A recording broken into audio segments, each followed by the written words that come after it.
विश्व प्रसिद्ध बाबा महाकाल की नगरी उज्जैन में प्रतिदिन लाखों श्रद्धालु बाबा के दर्शन करने आते हैं। रोजाना ब्रह्म मुहूर्त में भगवान महाकाल की पूजा अर्चना की जाती है। हिंदू धर्म में ऐसी मान्यता है कि भगवान महाकाल की श्रद्धा के साथ पूजा अर्चना करने से भक्तों के कष्ट दूर होते हैं। भगवान महाकाल की रोजाना विशेष पूजा होती है, उन्हें सजाया जाता है और रोजाना ब्रह्म मुहूर्त में भगवान महाकाल की भस्म आरती भी होती है। शायद आपने ये सुना भी होगा कि बाबा महाकाल के दर्शन करने लाखों भक्त आते हैं।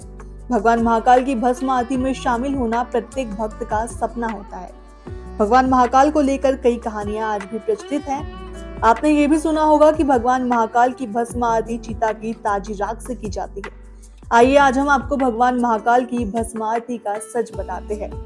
पौराणिक कथाओं में बताया गया है कि प्राचीन काल में दूषण नाम का एक राक्षस की वजह से पूरी उज्जैन नगरी में हाहाकार मच गया था। नगरवासियों को इस राक्षस से मुक्ति दिलाने के लिए भगवान शिव ने उनका वध किया था।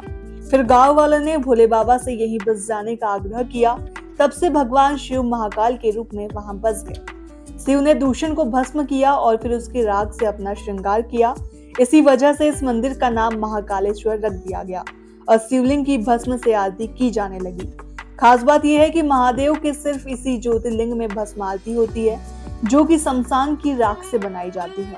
अब बदलते समय के अनुसार इसमें भी बदलाव हुआ है। अब महाकालेश्वर मंदिर में महाकाल के श्रृंगार की भस्म चंदन और गाय के गोबर द्वारा तैयार की जाती है।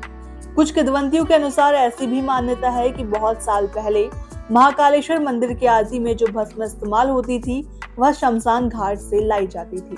अब मंदिर के पुजारियों ने भी इस बात को खारिज करते हुए कहा है कि मंदिर की आरती में प्रयोग की जाने वाली भस्म शमशान घाट से लाई नहीं जाती, पहले लाई जाती थी, बल्कि महाकाल पर चढ़ने वाली पवित्र भस्म कपिला गाय के गोबर से बने कंडों, शमी, पीपल, पलास, बड़, अमलतास और बेर के वृक्ष की लकड़ियों के साथ जलाकर तैयार की जाती है। आपको बता दें कि देश भर में यह इकलौता ऐसा शिव मंदिर है जहां पर भगवान शिव की 6 बार आरती होती है। हर आरती में भगवान शिव के एक नए स्वरूप के दर्शन होते हैं। सबसे पहले भस्म आरती, फिर दूसरी आरती में भगवान शिव को घटाटोप स्वरूप दिया जाता है। तीसरी आरती में शिवलिंग को हनुमान जी का स्वरूप दिया जाता है। चौथी आरती में भगवान शिव को शेषनाग का अवतार देखने को मिलता है। वहीं 5वीं आरती में शिव भगवान को दूल्हे का रूप दिया जाता है और 6ठी आरती में शयन आरती होती है, जिसमें शिव खुद के स्वरूप में होते हैं।